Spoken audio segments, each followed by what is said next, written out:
देखिए आज जो है हम देखेंगे भारतीय दंड संहिता का अध्याय जो है 8। एक मिनट। देखिए आज शुरू करेंगे भारतीय दंड संहिता का अध्याय 8। अध्याय 8 में कुछ टॉपिक हमारे रह गए थे, जैसे धार्मिक एवं राष्ट्रीय अखंडता पर प्रभाव डालने वाले अपराध और दंगा। सबसे पहले देखेंगे धार्मिक एवं राष्ट्रीय अखंडता पर प्रभाव डालने वाले अपराध।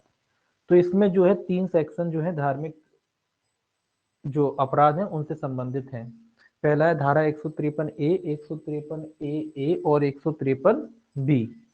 ये 3 धाराएं जो है धार्मिक अपराधों से संबंधित हैं। धारा 153A केवल इनको देखना है, पूछी जाती है कभी कभी परीक्षा में। सेक्शन 153A, धारा 153A जो है आपकी, ये कहती है धर्म, मूल वंश, जन्म स्थान, निवास, भाषा आदि के आधार पर जो है अपराधों से संबंधित है। कि जब कोई व्यक्ति धर्म, मूल वंश, जन्म स्थान, निवास स्थान, भाषा इत्यादि के आधारों पर विभिन्न समूहों के बीच शत्रुता का संप्रवर्तन और सौहार्द बने रहने पर प्रतिकूल प्रभाव डालता है, तो उसको जो है कितने दंड से दंडित किया जा सकता है, ये आपको याद रखना है। धर्म, मूल वंश, जन्म स्थान से संबंधित अपराध है। धर्म, मूल वंश एवं जन्म स्थान। ठीक, धर्म, मूल वंश एवं जन्म स्थान से संबंधित अपराध हैं। ये धारा जो है 1898 में जोड़ी गई थी। कब जोड़ी गई थी? 1898 में जोड़ी गई। ये आपको याद रखना। इस धारा को 1898 में जोड़ा गया था और इसका जो है भाग 2 या खंड 2 कह सकते हैं। इसका जो है खंड 2, इसमें खंड 2 को जो है 1969 में जोड़ा गया था। 1969 में जोड़ा गया, ये आपको याद रखना है। खंड 2 जो है 1969 में जोड़ा गया था।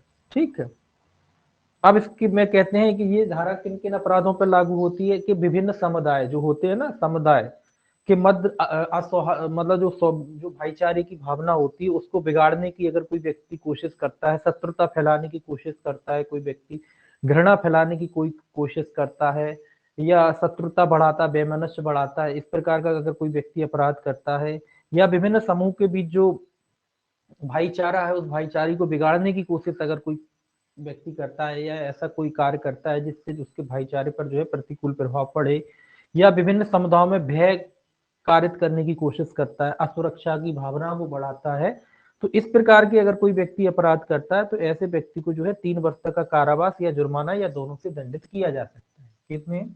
3 वर्ष तक का कारावास या जुर्माना या दोनों से ऐसे व्यक्ति को जो है दंडित किया जा सकता है। कुल मिला के क्या करता है कोई व्यक्ति? जब जो समुदाय होते हैं उनमें घृणा की भावना फैलाता है, शत्रुता की भावना फैलाता है, इस प्रकार का अगर कार्य कोई व्यक्ति करता है तो ऐसे व्यक्ति को जो है 3 वर्ष तक का, ये साधारण दंड है, 3 वर्ष तक का कारावास या जुर्माना या दोनों से दंडित किया जा सकता है। अगर ऊपर वर्णित कार्य मतलब अगर कोई व्यक्ति धार्मिक जो है सौहार्द को बिगाड़ने का कार्य करता है, और अगर ऐसा कार्य जो है किसी धर्म स्थल में करता है, ये कहता है किसी धार्मिक स्थल में करता है, किसी धार्मिक स्थल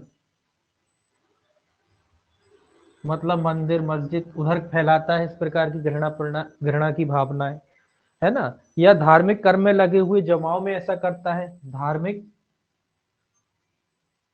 कर्म में लगे जमाओं के साथ इस प्रकार का करता है, मतलब घृणा आदि फैलाने का कोई कार्य करता है, तो ऐसे व्यक्ति को जो है 5 वर्ष तक का कारावास और जुर्माने से दंडित किया जा सकता है। 5 वर्ष तक का कारावास और जुर्माने से दंडित किया जा सकता है, और जुर्माना ऐसे व्यक्ति को दंडित किया जा सकता है। ये 2 अवस्थाएं अगर होती हैं, घृणा फैलाता है धार्मिक, तो ऐसे व्यक्ति को जो है सजा 3 वर्ष से बढ़कर कितनी हो जाती है? 5 वर्ष हो जाती है। ठीक है, इसके बाद धारा 153A और जोड़ी गई है, सेक्शन 153A। अब दोनों में अंतर क्या है? है ना, 153 ए है और 153 ए है। ये किसी जुलूस में जानबूझकर आयुध ले जाना या किसी सामूहिक ड्रिल या सामूहिक प्रशिक्षण या सहित संचालन या आयोजित करना है। सीधा लिख सकते हैं जुलूस में सामूहिक ड्रिल, इसको याद रखें, सामूहिक ड्रिल, बस इतना याद रखना है। सामूहिक ड्रिल का मतलब है जो धार्मिक वगैरह जो जुलूस वगैरह निकलते हैं ना, हथियारों सहित जुलूस निकालना, कुल मिला के सामूहिक ड्रिल का मतलब है कोई जुलूस वगैरह निकल रहा है ना, तो उसमें हथियार के सहित जाना। ये धारा जो है आपकी 2005 में जोड़ी गई, 2005 में जोड़ी गई। मतलब किसी जमाव में आपको आपको पता ही है कि कोई जमाव वगैरह है तो उसमें जो है हथियारों पर ले जाने के साथ जो है पाबंदी की गई है। अगर कोई व्यक्ति ऐसे हथियारों को लेकर के जाता है तो उसको जो है 6 माह तक का कारावास और 2,000 रुपए तक के जुर्माने से दंडित किया जा सकता है। 6 माह तक का कारावास या 2,000 रुपए तक से दंडित किया जा सकता है। 1,000 रुपए तक का जुर्माना ऐसे व्यक्ति को क्या किया जा सकता है, लगाया जा सकता है। तो 6 माह तक का कारावास या 2,000 रुपए तक के जुर्माने से ऐसे व्यक्ति को क्या किया जा सकता है, दंडित किया जा सकता है। ठीक है। इसके अलावा 153, ये सामूहिक ड्रिल केवल इतना ही याद रखना है, ज्यादा कोई खास नहीं है। 153 ए धार्मिक अपराध है और 153 ए सामूहिक जो है ड्रिल है। जो जुलूसों में जो है हथियारों को लेकर के चलने पे रोक लगाई जाती है, उससे संबंधित ये धारा जो है 2005 में जो है जोड़ी गई थी। सामूहिक ड्रिल पे जो है डीएम के द्वारा क्या लगाई जा सकती है, रोक लगाई जा सकती है किसी सार्वजनिक स्थान पे जो है ड्रिल। तो सामूहिक ड्रिल पर जो है कौन रोक लगा सकता है, डीएम लगाता है। ठीक है, ये भी याद रखना है आपको, डीएम के द्वारा लगाई जाती है। 153 बी जो है, ये जो है राष्ट्रीय अखंडता पर प्रभाव डालने वाले अपराध हैं। राष्ट्रीय अखंडता पर प्रतिकूल प्रभाव डालने वाले अपराध। 153 बी ये है राष्ट्रीय अखंडता पर प्रतिकूल प्रभाव डालने वाले अपराध।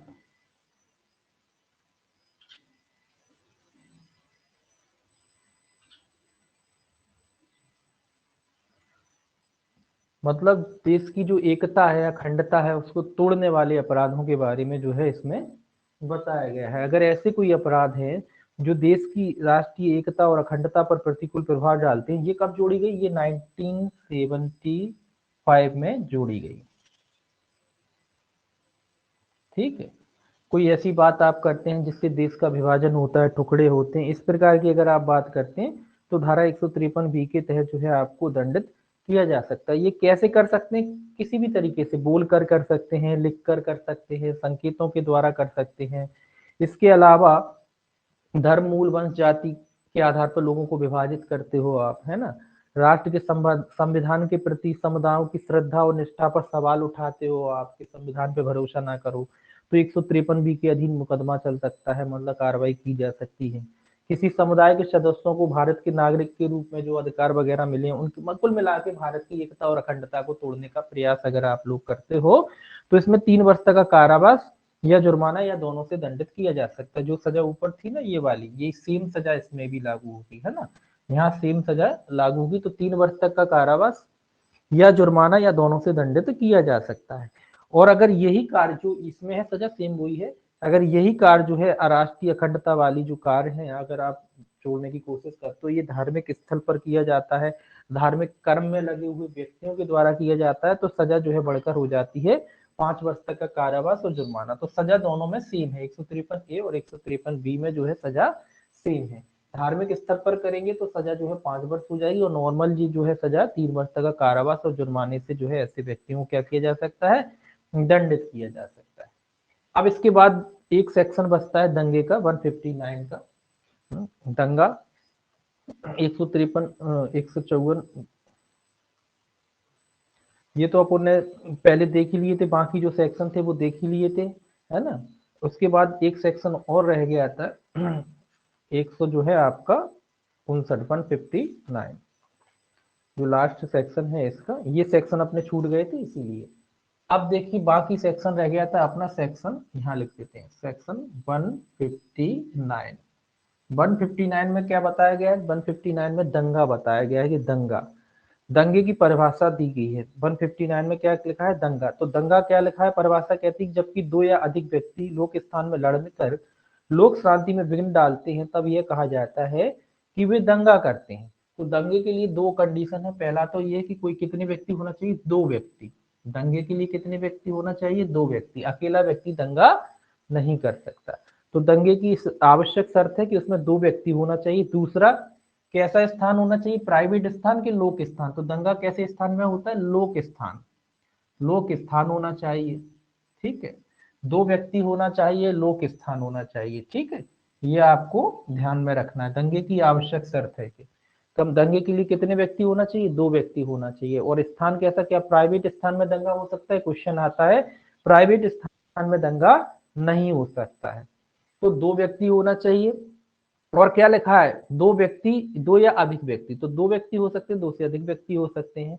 लोक स्थान में लड़कर, एक शब्द और आता है लड़कर, लड़कर, इसको भी याद रखना है। ठीक है, लड़कर क्या करते हैं? लोक शांति में विघ्न डालते हैं। लोक शांति, लोक शांति में क्या करते हैं? विघ्न डालते हैं, मतलब न्यूसेंस करते हैं। तो दंगे के लिए ये शर्तें आवश्यक हैं।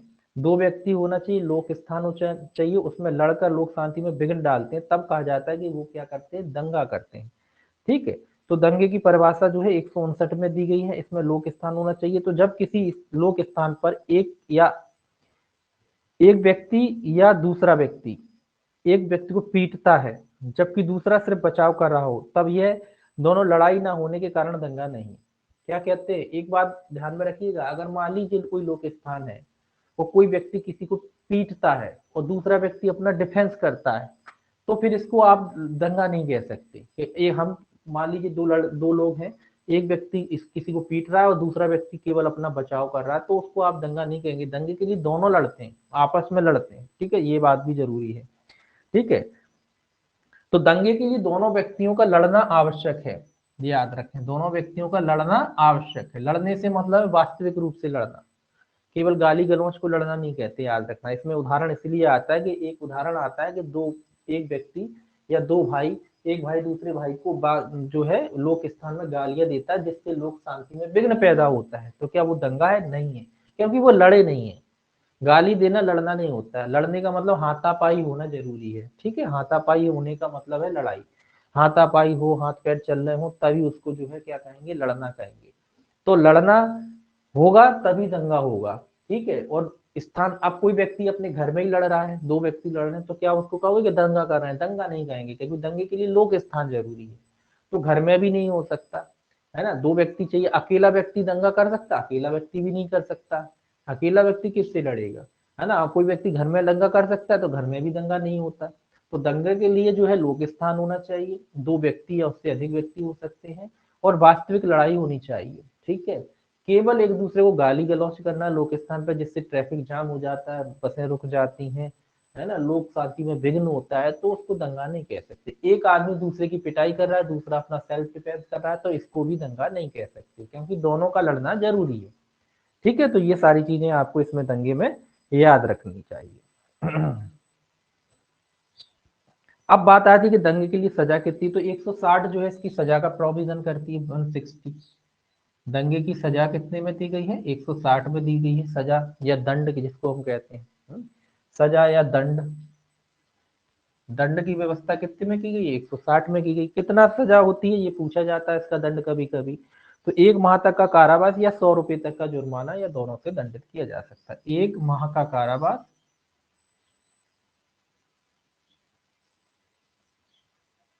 या 100 रुपए तक का जुर्माना। ठीक है, ये पूछा जाता है परीक्षाओं में कि दंगे में कितना जुर्माना लगता है? मात्र 100 रुपए का जुर्माना है। याद रखना, केवल केवल केवल और केवल जुर्माना ही पूछ लेते हैं दंगे में। तो मात्र 100 रुपए का जुर्माना है इसमें, और सजा 1 माह की है। या तो 1 माह की सजा होगी या जुर्माना, या फिर दोनों से दंडित जो है किया जा सकता है। ठीक है, जुर्माना, या दोनों से जो है दंडित किया जा सकता है। ये इंपॉर्टेंट है, ये पूछी जाती है सजा इसकी, ठीक है। अब देखिए बलवा और दंगे में अंतर क्या होता है, बलवा भी अपन ने पढ़ा था और दंगा पढ़ा है। तो बलवा और दंगे में अंतर क्या होता है, ठीक है। दंगा लोक स्थान पर हो किया जा सकता है, जबकि बलवा लोक स्थान और निजी स्थान दोनों पर किया जा सकता है। याद रखेंगे कि बलवा जो है लोक स्थान पर भी हो सकता है और निजी स्थान पर भी हो सकता है। अपन ने पढ़ा था किसी की प्राइवेट भूमि पर होता है तो प्राइवेट स्थान पर भी हो सकता है। तो बलवा लोक स्थान पर भी हो सकता है और प्राइवेट स्थान पर भी हो सकता है, लेकिन दंगे के लिए आवश्यक है कि लोक स्थान हो, निजी स्थान पर जो है दंगा नहीं होता है, ये आवश्यक शर्त है। दूसरा, दंगा करने के लिए दो या दो से अधिक व्यक्ति होना अनिवार्य है। मतलब दंगे की शर्त क्या है, दो या दो से अधिक व्यक्ति, और जबकि बलवे के लिए कितने व्यक्ति अनिवार्य होते हैं, 5 या 5 से अधिक व्यक्ति जो है जिम्मेदार होते हैं। तो तीसरा कंडीशन, तीसरा अंतर क्या है, बलवे के लिए विधि विरुद्ध जमाव होना अनिवार्य है। बलवा तभी होता है जब कोई जमाव विधि विरुद्ध जमाव होता है, और जब विधि विरुद्ध जमाव के द्वारा बल और हिंसा का प्रयोग किया जाता है तो वो बलवा जो है वो जो है आपका जो विधि विरुद्ध जमाव है वो बलवे में बदल जाता है। तो बलवे की आवश्यक शर्त है विधि विरुद्ध जमाव का होना, जबकि दंगे के लिए जो है कोई विधि विरुद्ध जमाव होना अनिवार्य नहीं है। तो ये मुख्य 3 कारण जो है दंगा और बलवा में बताए गए। ठीक, ये आपका था अध्याय 8। इसके अलावा फिर अध्याय 9 है, अध्याय 9 और देखेंगे, ठीक है। तो ये अध्याय 8 में केवल इतना ही बचा था अपना, बाकी अपन ने पढ़ लिया था। तो अध्याय 8 में जो है इतना है, और ये इंपॉर्टेंट सेक्शन है 153 ए, 153 बी, 153 ए। इसके अलावा जो है आपका है 159 दंगा और बलवा, ये आपको याद रखना है, दंगा बलवा, है ना। विधि विरुद्ध जमाव क्या होता है, ये क्वेश्चंस पूछ लिए जाते हैं, तो इनको आपको याद रखना है। खासकर दंगा इंपॉर्टेंट है, दंगा पूछा जाता है, बलवा और दंगा ये 2 इंपॉर्टेंट टॉपिक हैं, इसके लिए पूछ लिए जाते हैं। और धारा राष्ट्रीय अखंडता पर जो प्रभाव डालने वाले अपराध है ये भी जो है आपके परीक्षाओं में पूछे जाते हैं, ठीक है। ये वाले जो है ये भी पूछे जाते हैं। अब देखिए, अब है अध्याय 9।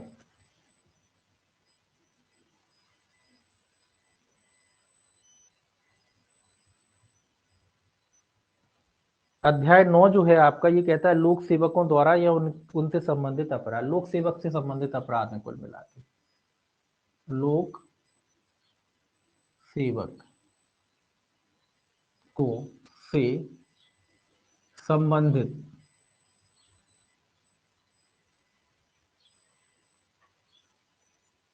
अपराध,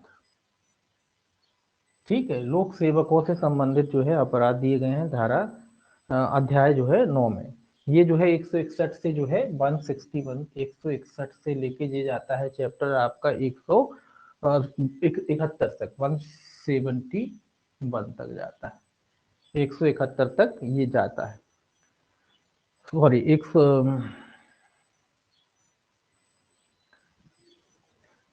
अब 161 से लेकर 165 तक की जो धारा है, सेक्शन 161 से लेकर 165, ये जो धाराएं हैं ये विलोपित हो चुकी हैं। विलोपित का मतलब होता है भ्रष्टाचार निवारण अधिनियम के द्वारा इनको हटाया जा चुका है।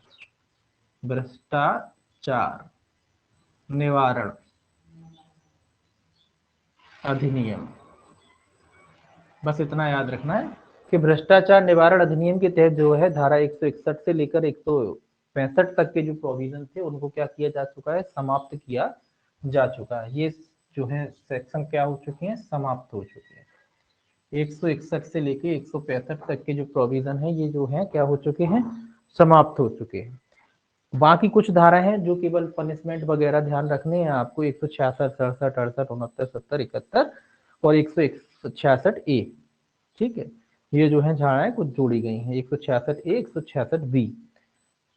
इन धाराओं में केवल पनिशमेंट ढूंढना है, 166 ए और 166 बी ये भी याद रखने। पहले तो सेक्शन 166 ए, इसके अलावा सेक्शन 166 बी, ये जो धारा है आपकी संशोधन अधिनियम जो 2013 के द्वारा जोड़ी गई है, ये याद रखना, 2013 द्वारा जोड़ी गई है, नई धारा है जोड़ी गई है। ये आपको याद रखना है कि 166 ए और 166 बी जो है संशोधन अधिनियम 2013 के द्वारा जोड़ी गई। पहले इन दोनों ही धाराओं को देख लेते हैं, क्या है इन दोनों की धाराओं में। तो ये अन्वेषण से संबंधित धारा है, लोक सेवकों के द्वारा जो बलात्कार से संबंधित जो अपराध होते हैं ना, उनके अन्वेषण से संबंधित है। बलात्कार के मामले में जो है पीड़िता का प्राथमिक उपचार वगैरह उससे संबंधित है। ठीक है, तो पीड़िता का बलात्कार से संबंधित है, बस इतना याद रखना, बलात्कार से संबंधित है। ये कहता है कि किसी लोक सेवक द्वारा जब वो अन्वेषण कैसे संबंधित है, ये धारा अन्वेषण, अन्वेषण किसका अन्वेषण, जो पीड़िता है उसका अन्वेषण होता है ना बलात्कार वाले मामलों में, उससे संबंधित है। ठीक है, तो ये कहता है इस धारा में क्या प्रोविजन किया गया है 166 में, ये कहा कहता है कि अन्वेषण के लिए किसी व्यक्ति को किसी स्थान पर बुलाए जाने के विधिक प्रतिबंध की अवहेलना करना। मतलब कोई व्यक्ति अगर अन्वेषण के लिए किसी स्थान पर बुलाया जाता है, इसमें कई चीजें देख रखी कि मान लीजिए बलात्कार हुआ है किसी महिला का, और कोई अन्वेषण करता अधिकारी किसी व्यक्ति को किसी स्थान पर बुलाता है उससे पूछताछ करने के लिए, ऐसा व्यक्ति अगर उसके आदेश की अवहेलना करता है तो उसे कितना दंड दिया जा सकता है। दूसरा, किसी व्यक्ति पर प्रतिकूल प्रभाव डालने हेतु अन्वेषण के दौरान विधिक निर्देशों का उल्लंघन करना। ये कह रहा है दूसरा लोक सेवक पे ही डाल रहा है जिम्मेदारी कि अगर वो अन्वेषण कर रहा है और किसी व्यक्ति पर जो है प्रतिकूल प्रभाव डालने के विधि के निर्देशों की अगर उल्लंघन करता है, मतलब विधि ने जो आदेश वगैरह दिए हैं, जो उसकी ड्यूटी है, जो उसके कर्तव्य है, अगर उसकी वो व्यक्ति अवहेलना करता है, या धारा 326 ए, 326 बी, 354, 354 बी, 370 ए, 376 के पूरे मामले 376 ई तक के जो है धारा 509 के अधीन दंडनीय अपराधों की प्रथम सूचना रिपोर्ट अगर कोई व्यक्ति नहीं लिखता है लोक सेवक, तो ऐसे समस्त व्यक्तियों को कितने दंड से दंडित किया जाएगा, न्यूनतम 6 माह तक के कारावास, जो 2 वर्ष तक के कठोर कारावास तक का हो सकेगा। 6 माह से 2 वर्ष तक का कठोर कारावास, 6 माह से 2 वर्ष तक का कठोर कारावास, स्पेशल लिखा है कठोर कारावास, तो ये भी याद रखना 2 वर्ष तक का कठोर कारावास की जो है इसमें सजा दी जा सकती है। 6 माह से लेकर 2 वर्ष तक का कठोर कारावास। धारा 166 166 बी जो है 2000 कब जोड़ी गई, 13 में जोड़ी गई है ये दोनों धाराएं। और ये दोनों धाराएं जो है आपकी जो है जो बलात्कार संबंधी जो मामले होते हैं उनमें अन्वेषण से संबंधित है। इसमें लोक सेवक की भी जिम्मेदारियां बताई गई हैं और अन्य व्यक्तियों की भी जिम्मेदारियां बताई गई हैं। अगर लोक सेवक किसी व्यक्ति को अन्वेषण के लिए बुलाता है, अपने पास हाजिर होने की अपेक्षा करता है, वो व्यक्ति हाजिर नहीं होता है, तो उसके लिए भी सजा का प्रोविजन किया गया है। इसके अलावा अगर लोक सेवक कोई विधि के आदेशों की अवज्ञा करता है तो उसके लिए भी जो है दंड की व्यवस्था की गई है। और अगर कोई व्यक्ति जो बलात्कार वाले मामले में कोई लोक सेवक तो उसकी रिपोर्ट लिखने से मना करता है तो उसके लिए भी जो है सजा का प्रोविजन है। तीनों के लिए एक ही सजा है 166 ए में, कि अगर कोई व्यक्ति ऐसे आदेशों की अवज्ञा करता है तो ऐसे व्यक्ति को 6 माह से 2 वर्ष तक का कठोर कारावास से क्या किया जा सकता है, दंडित किया जा सकता है। ठीक है, इसके बाद आता है 166 बी। 166 बी कहता है किसी लोक या प्राइवेट अस्पताल द्वारा 357 सी का जो है उल्लंघन करना। 357 सी का मतलब वो इलाज वगैरह पीड़िता का इलाज से संबंधित है। ये बलात्कार में जो होता है उससे पहले 166 में वो रिपोर्ट वगैरह लिखने से मना करना, है ना, कोई व्यक्ति की जांच पड़ताल में सहयोग ना देना उनके लिए। और तो 166 भी क्या कहता है, इलाज करने से अस्पतालों की जिम्मेदारी है। बस आप इतना याद रखें कि जब पीड़िता वगैरह है उसका इलाज करने से अगर कोई हॉस्पिटल चाहे प्राइवेट हो चाहे सरकारी, सभी पे लायबिलिटी है कि वो पीड़िता का प्राथमिक उपचार करें। अगर ऐसे हॉस्पिटल वगैरह मना करते हैं, इनकार करते हैं, तो उनके लिए सजा का प्रोविजन किया गया है। ऐसे में जो है इसके अलावा निःशुल्क अपराध करना है, तत्काल पुलिस को सूचना देना, ये हॉस्पिटल वालों की जिम्मेदारी है। निःशुल्क इलाज करेंगे और तत्काल पुलिस को सूचना देंगे। अगर ऐसे आदेश की अवज्ञा करते हैं ये लोग तो 1 वर्ष तक का कारावास या जुर्माने या दोनों से दंडित किया जा सकता है। 166 में कितनी सजा है, 1 वर्ष तक का कारावास। ठीक है, 1 वर्ष तक का कारावास या जुर्माना या दोनों से दंडित किया जा सकता है, या जुर्माना या दोनों। तो 166 बी में क्या है, उपचार लिख लीजिए, उपचार, ये हॉस्पिटलों की।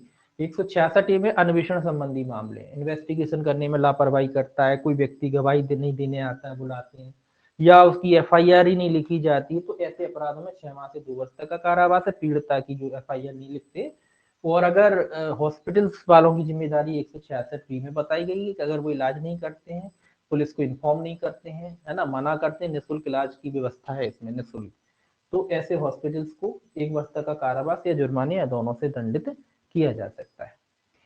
161 से 165 तक की धाराएं इसमें समाप्त हो चुकी हैं भ्रष्टाचार निवारण अधिनियम के तहत, ये भी याद रखना। उसके बाद सेक्शन सेक्शन देखना, सेक्शन 166 में क्या है, देखिए केवल सेक्शन देखना है।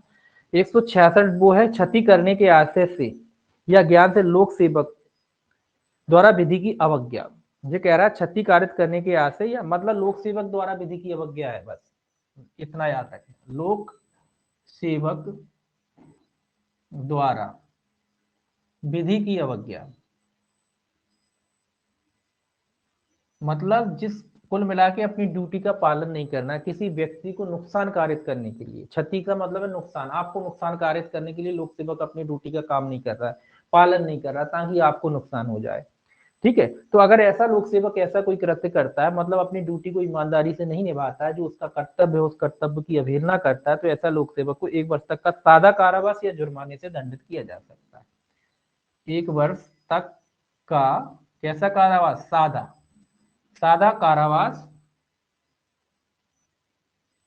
या जुर्माना, जुर्माना या दोनों से क्या किया जा सकता है, दंडित किया जा सकता है, ये आपको याद रखना है, ठीक। ये सेक्शन याद रखना है। ये लोक सेवक अपनी ड्यूटी का पालन नहीं कर रहा है, और क्यों नहीं कर रहा है, ताकि आपको नुकसान हो जाए, ठीक है, इस वजह से। 167 क्या कहता है, 167 कहता है क्षति कारित करने के आशय से या ज्ञान से लोक सेवक द्वारा अशुद्ध दस्तावेज का अनुवाद, अशुद्ध दस्तावेज रचना या अनुवाद करना, दोनों आएगा, सीधा लिखेंगे अशुद्ध दस्तावेज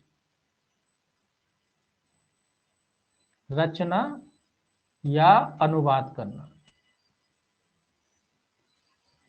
ये सब लोक सेवक कर रहे हैं, या ऐसे व्यक्ति जिनको अनुवाद करने की जिम्मेदारी है, लायबिलिटी, वो सारे लोग आ जाते हैं। मतलब झूठे दस्तावेज बनाना आपके खिलाफ, झूठे सबूत इकट्ठे करना ताकि आपको नुकसान हो जाए, झूठे सबूत बना लेते हैं। कई बार आपने देखा होगा ना, आपको बिठाने के लिए पुलिस वालों ने झूठे गवाह, झूठे एविडेंस रच लिए, झूठे दस्तावेज रच लिए, है ना, या जो अनुवादक था जिसका अनुवाद सही सही अनुवाद करने का जिसकी लायबिलिटी थी, उसने गलत अनुवाद किया। तो ऐसे व्यक्तियों को जो है 3 वर्ष तक का, ऐसे व्यक्ति को दंड क्यों दिया जाएगा, ताकि आपको क्षति हो, इसलिए करते हैं ऐसे झूठे दस्तावेज क्यों रचते हैं, ताकि आपको नुकसान हो, आपको क्षति हो, आपको जेल जाना पड़े, इसीलिए। तो ऐसे लोक सेवकों को 3 वर्ष तक का कारावास या जुर्माना या दोनों से दंडित किया जा सकता है। इसमें कितनी सजा है, 3 वर्ष तक का कारावास या जुर्माना या दोनों से दंडित किया जा सकता है, ठीक है। इसके बाद आता है सेक्शन 168। इनमें केवल सेक्शन सेक्शन याद रखने, सेक्शन पूछे जाते हैं, ये याद रखना, ये सेक्शन पूछे 166 में क्या है, आप 161 से 165 तक भी पूछे जाते हैं कि ये सेक्शन जो है कहाँ चले गए, किस अधिनियम के द्वारा हटाए गए, तो याद रखना भ्रष्टाचार निवारण अधिनियम के द्वारा इनको समाप्त कर दिया गया, विलोपित कर दिया गया। आपको क्यों कर दिया, क्योंकि भ्रष्टाचार निवारण से संबंधित ही धाराएं थी, तो अब वो एक्ट अलग से बन गया, तो इन धाराओं की कोई जरूरत नहीं थी, इसलिए 161 से 165 तक की जो धाराएं हैं वो हट गई।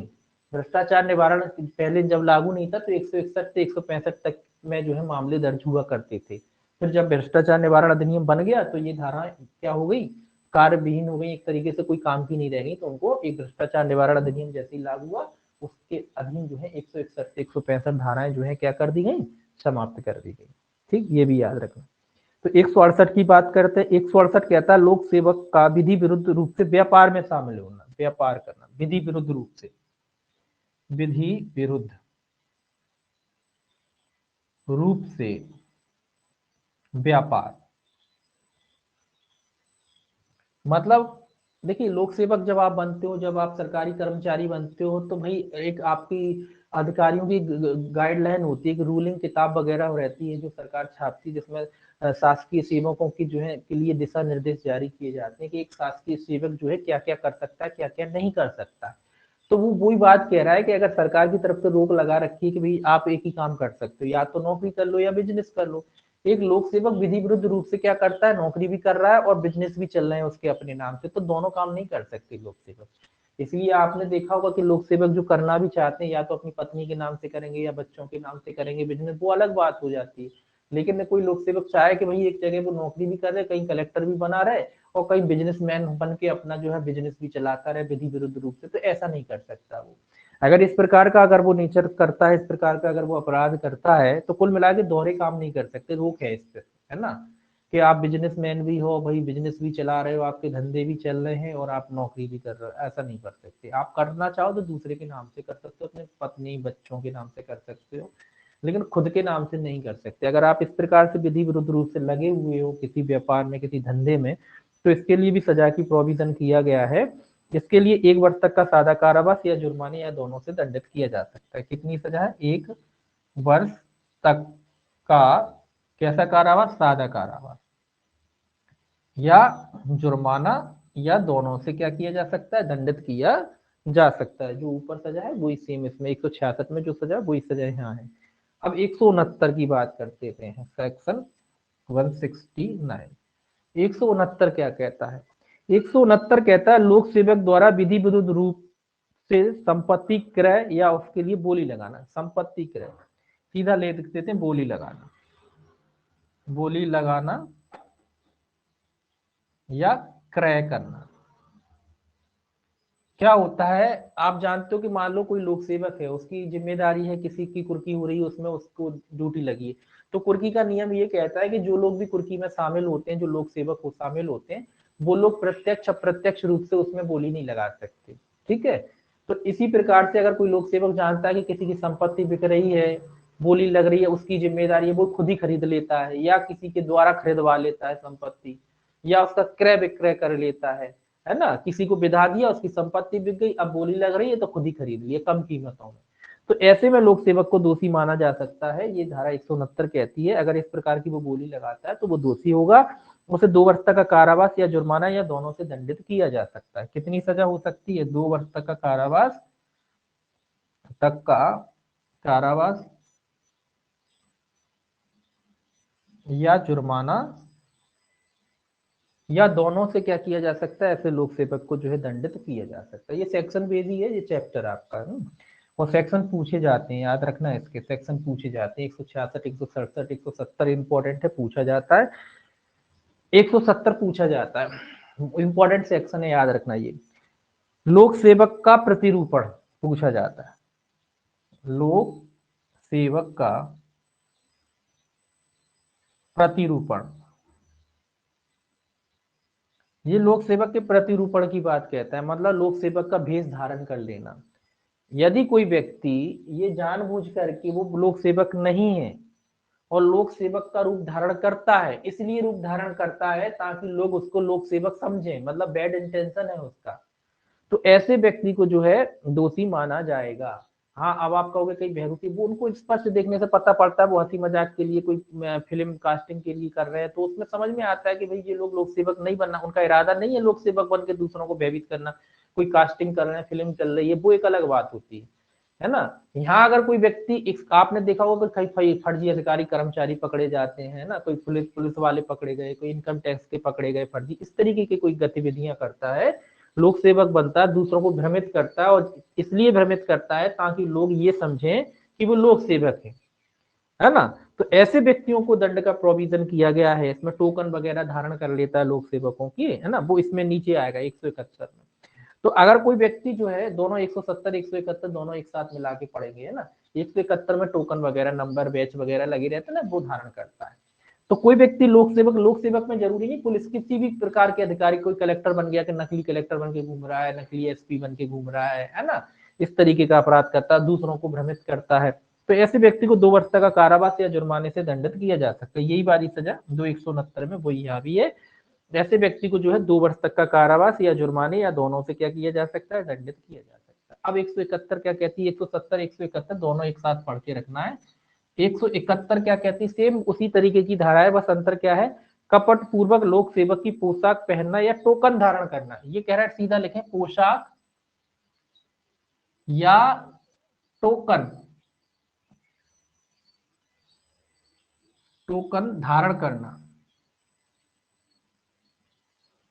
और क्या लिखा है? कपट पूर्वक, मतलब कपट करने के आशय से, गलत नियत के आशय से।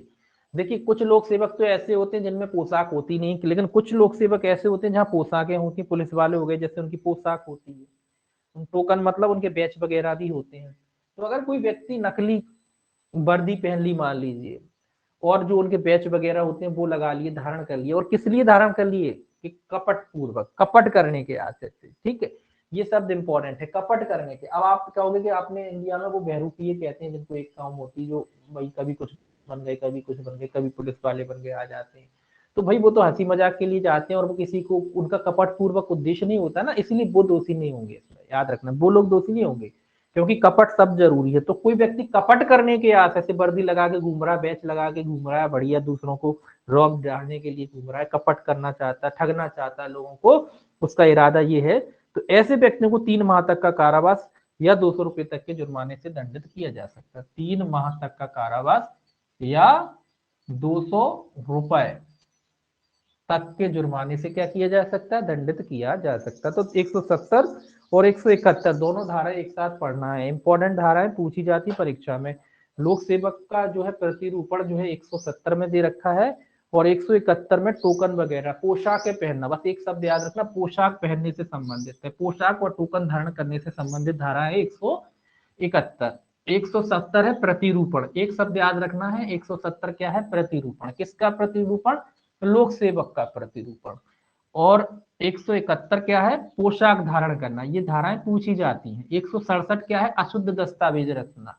166 क्या है, लोक सेवक द्वारा आदेशों की अवज्ञा करना। ये सेक्शन पूछे जाते हैं, याद रखेंगे आप, ये सब पूछे जाते हैं परीक्षा में, इनको याद ही कर लेना है आपको, ये सेक्शन पूछे जाते हैं। पनिशमेंट भी याद कर सकते हो तो कर ही लेंगे इसके, कभी कभी पूछे जा सकते हैं, सेक्शन वाइज तो पूछे ही जाते हैं। ठीक है, तो सेक्शन वाइज पूछे जाते हैं, ये याद रखने। पनिशमेंट भी इनके याद रखना, कोई खास वैसे ऐसे पनिशमेंट नहीं कि याद ना हो, आराम से याद हो जाएंगे, सिंपल है पनिशमेंट।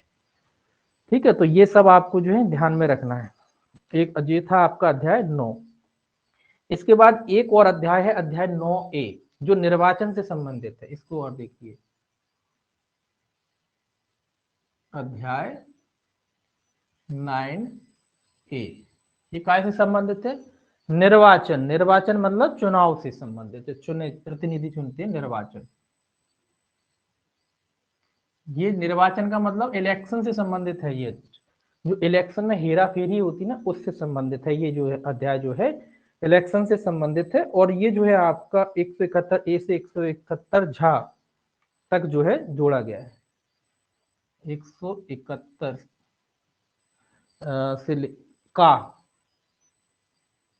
से 171 झा तक जो है जोड़ा गया। अच्छा, 171 का है, के लेंगे, का से लेके 171 झा तक जो है ये चैप्टर। और ये काय से संबंधित है, इलेक्शनों से संबंधित है, चुनाव से संबंधित है। कब जोड़ा गया था, 1920 में जोड़ा गया था, 1920 1920 में इसको क्या किया गया था, जोड़ा गया था। ठीक है, सबसे 171 ए में जो है परिभाषा दे रखी है, अभ्यर्थी का निर्वाचन पद की परिभाषा। 1 मिनट, अध्याय 9A, निर्वाचन अधिकार की परिभाषा। सबसे पहले परिभाषा दे रखी है, परिभाषा क्या देख रखी, अभ्यर्थी एवं निर्वाचन के अधिकार। दो परिभाषा दे रखी है। ए में सीधा ए लिखते हैं, या का लिख लो सीधा, 171 का। इसमें क्या लिख रखी है, दो परिभाषा, दो शब्दों को परिभाषित किया गया, अभ्यर्थी, अभ्यर्थी मतलब जो चुनाव लड़ रहा है वो, और निर्वाचन। ठीक है, अभ्यर्थी और निर्वाचन का अधिकार, निर्वाचन का अधिकार। निर्वाचन का अधिकार सीधी सीधी भाषा में समझ लीजिए, आप जो वोट डालते हैं ना, वो अधिकार आपका क्या कहता है, निर्वाचन का अधिकार, जो चुना जाता है वो। तो उसी के बारे में इसमें जो है परिभाषा दी। तो अभ्यर्थी का क्या मतलब है, अभ्यर्थी के क्या होता है, अभ्यर्थी या प्रत्याशी जिसको कहते हैं। तो प्रत्याशी का क्या मतलब है, निर्वाचन में अभ्यर्थी के रूप में नामांकन करने वाला व्यक्ति। तो अभ्यर्थी, या क्या कहते हैं अपन उसको, प्रत्याशी। प्रत्याशी, प्रत्याशी भी कहते हैं ना, तो एक ही बात है, अभ्यर्थी है प्रत्याशी। तो अभ्यर्थी प्रत्याशी कौन है? नामांकन करने वाला व्यक्ति, नामांकन करने वाला। आप देखते हो कि चुनाव होता है, आप कहते हो कि नामांकन भर दिया, तो जो व्यक्ति कुल मिला के चुनाव लड़ता है, चुनाव लड़ने के लिए उसे नामांकन भरना पड़ता है, नामांकन एक फॉर्म भरना पड़ता है। तो जो व्यक्ति चुनाव लड़ने के लिए नामांकन भरता है वो व्यक्ति अभ्यर्थी या प्रत्याशी कहलाता है। सिंपल सी परिभाषा। जब हम चुनाव लड़ना चाहते हैं तो हम नामांकन भरेंगे, तो जो व्यक्ति नामांकन भरता है वो व्यक्ति प्रत्याशी है। हम कहते हैं ना वो फलानी पार्टी का प्रत्याशी। क्यों कहते हैं उसको फलानी पार्टी का? क्योंकि वो फलानी पार्टी की तरफ से नामांकन भरता है। जब वो व्यक्ति नामांकन भर देता है तभी प्रत्याशी कहा जाता है उसे, है ना। तो नामांकन भरता है जो व्यक्ति वो प्रत्याशी कहलाता है। ठीक।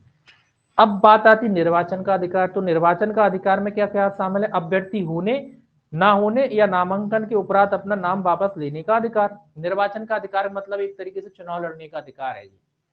अब चुनाव लड़ने का अधिकार है तो इसमें चुनाव लड़ने के अधिकार में या तो चुनाव लड़ने के अधिकार में क्या क्या शामिल है? तो आप प्रत्याशी बन सकते हो किसी भी पार्टी के, मतलब किसी भी की तरफ से क्या लड़ सकते हो? इलेक्शन लड़ सकते हो, चुनाव लड़ सकते हो।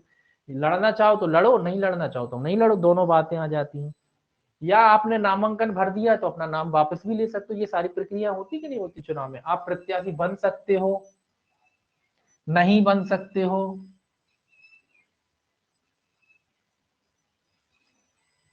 ठीक है, नाम वापस ले सकते हो,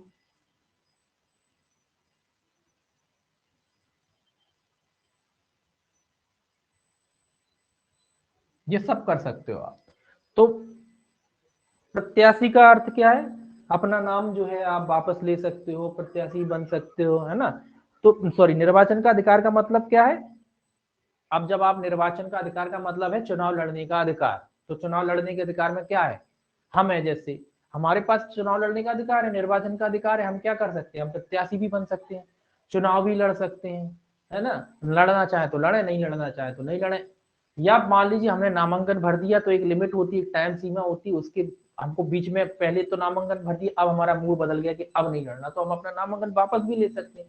तो ये सारे जो है अधिकार जो हैं उनको क्या कहते हैं? उनको निर्वाचन का अधिकार कहा जाता है। इसके अलावा मतदान करने या ना करने का अधिकार, मतदान करने या ना करने। देखिए भाई, हम या तो हम चुनाव लड़ेंगे या मत देंगे, दो ही बातें होती है ना। और अगर हमने चुनाव लड़ रहे हैं तो बाद में मूड बदल गया तो नामांकन वापस भी ले सकते हैं, दोनों ही बात है। चुनाव लड़ भी सकते हैं, नहीं भी लड़ सकते हैं, अपना नामांकन वापस ले सकते हैं, नहीं भी ले सकते, जैसी हमारी इच्छा। दूसरा, हम मतदान करते हैं, है ना, या करना चाहे तो करो, नहीं करना चाहे तो ना करो। तो इन सब अधिकारों को क्या कहा जाता है? इन सब अधिकारों को निर्वाचन का अधिकार कहा जाता है। ठीक, इतनी सी परिभाषा है। इसके अलावा 171 बी से 171 झा तक जो है इनके जो है अपराध बताए गए हैं। कुछ कुछ खास इंपॉर्टेंट नहीं, बस ये याद रखना। ये परिभाषा वाला जो सेक्शन है ये याद रखना, और एक रिश्वत का जो है सेक्शन जो है 171 बी में जो दे रखा है वो जो है आपको याद रखना है। पूछा जाता है 171 बी या खा कह दीजिए, इसमें रिश्वत की परिभाषा दे रखी है। रिश्वत ये पूछा जाता है, ये वाला जो सेक्शन है 100 रिश्वत वाला, क्या लिखा है? रिश्वत। तो ये इसमें रिश्वत को परिभाषित किया गया, ये इंपॉर्टेंट है, ये पूछा जाता है ये वाला जो है कि रिश्वत को परिभाषित किया गया है 171 बी में जो है रिश्वत को परिभाषित किया गया है। ये पूछा जाता है, आपको इसमें कोई ध्यान में रखना है कि रिश्वत जो है क्या होती है।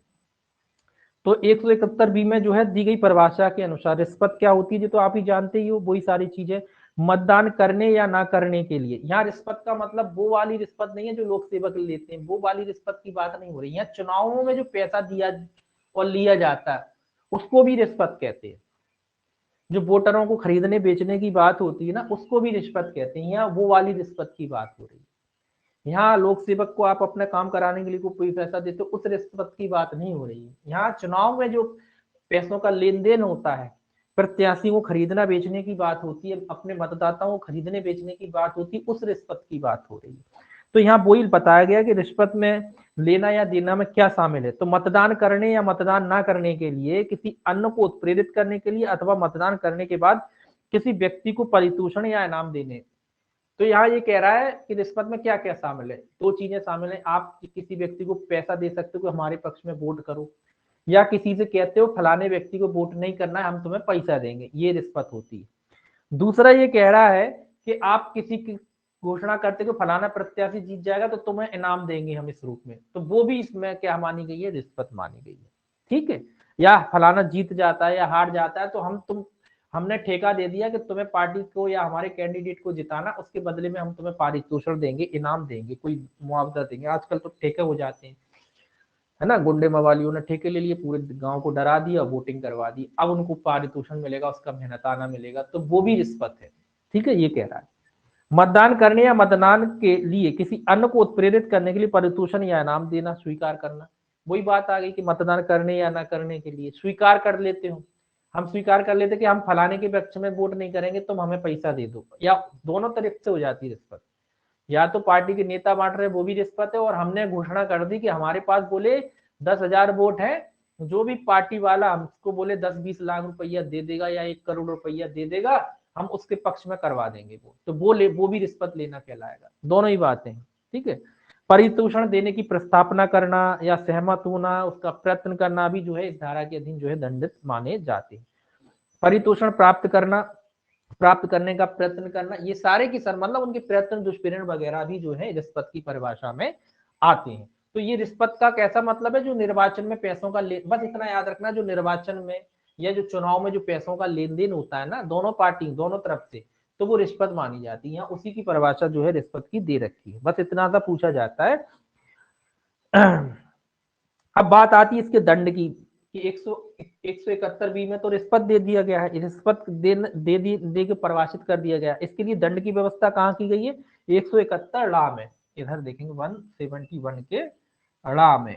अब इसको इंग्लिश में देख लेना, अभी मेरे को इंग्लिश में नहीं आ रहा। तो 171 ला में जो है इसकी दंड की व्यवस्था की गई है, मतलब रिश्वत लेने का दंड बताया गया है कि अगर कोई व्यक्ति इस प्रकार की रिश्वत लेता है तो उसे कितने दंड से दंडित किया जाएगा। तो 1 वर्ष तक का कारावास या जुर्माना, कितनी सजा है, 1 वर्ष तक का कारावास या जुर्माना। इसके अलावा जो भी रिश्वत में रकम वगैरह ली गई है उसके सत्कार के रूप में होने पर केवल जुर्माना। अगर केवल आप सत्कार के रूप में केवल पैसों का लेन देन करते हैं तो फिर उसमें जो है जुर्माना। ठीक है, तो 1 वर्ष तक का कारावास या जुर्माना या दोनों से दंडित किया जा सकता है।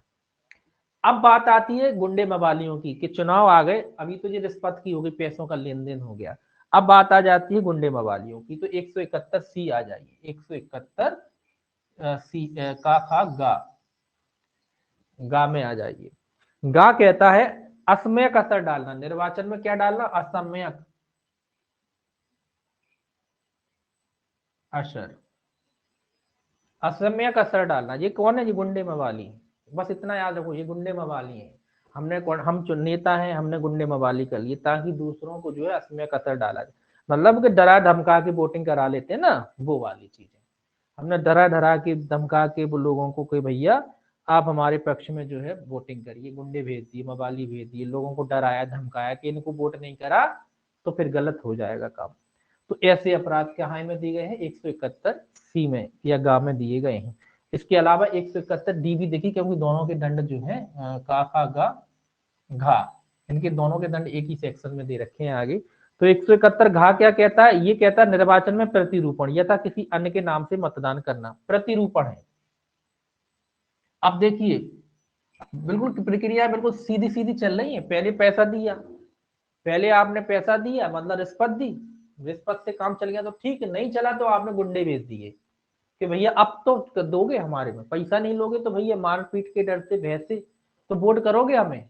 अगर वो भी नहीं करा, वो भी नहीं करा, आदमी भय से भी नहीं डरा, मतलब ना तो रिश्वत से माना आदमी, मतलब ईमानदार होगा या हैसियत वाला आदमी होगा, नहीं माना आदमी, रिश्वत से भी नहीं माना और डर से भी नहीं माना, तो क्या करोगे भाई।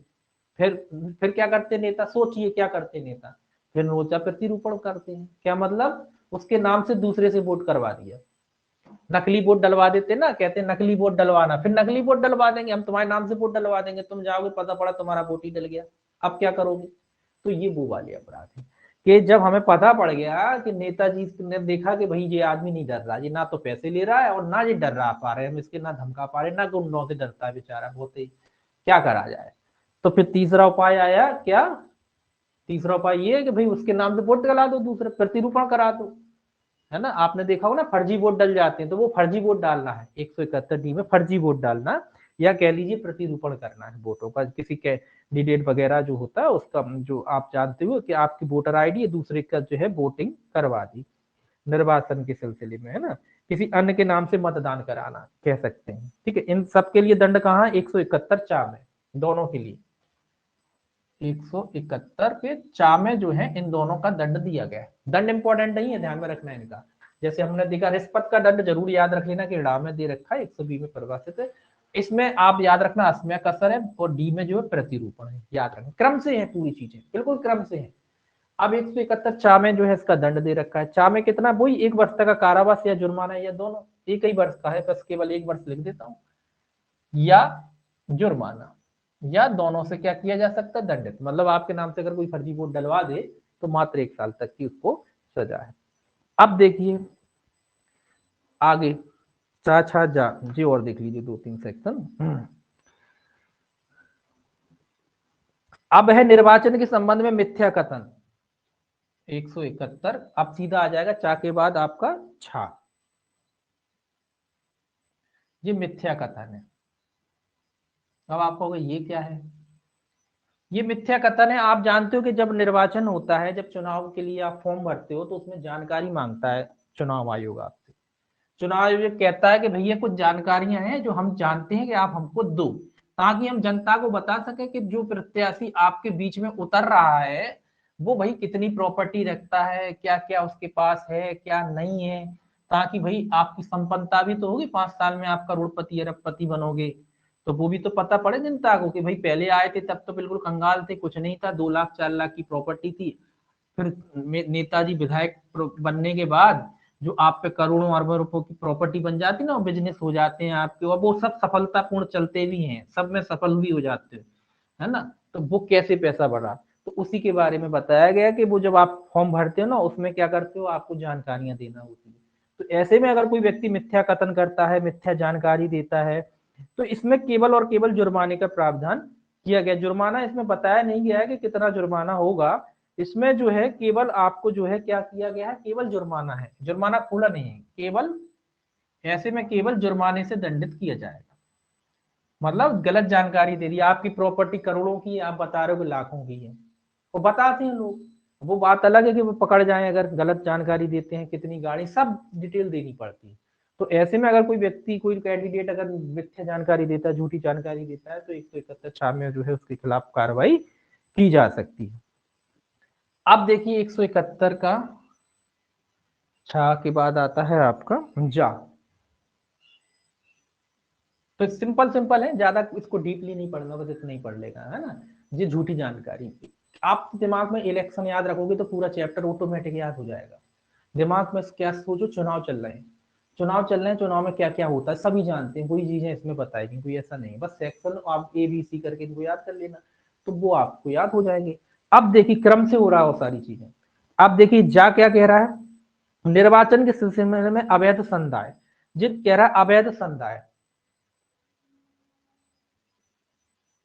अब आप कहोगे कि ये क्या है, देखिए आप ये भी जानते हो कि जो निर्वाचन आयोग है भारत का, जब चुनाव होते हैं तो निर्वाचन आयोग जो है एक क्या करता है, एक उसने जो है खर्चे की तय खर्चा तय कर रखा है, खर्चा क्या कर रखा है, तय तय खर्चा कर रखा है कि कोई जो कैंडिडेट है कितना खर्च करेगा अपने इलेक्शन के लिए। अगर सांसद का चुनाव है तो मान लीजिए 1 करोड़ के रुपए खर्च कर सकता है, विधायक का चुनाव है तो 50 लाख खर्च कर सकता है, ऐसी समय सीमा, ऐसे जो है पैसों का खर्चे का जो है हिसाब किताब जो है चुनाव आयोग ने रखा है।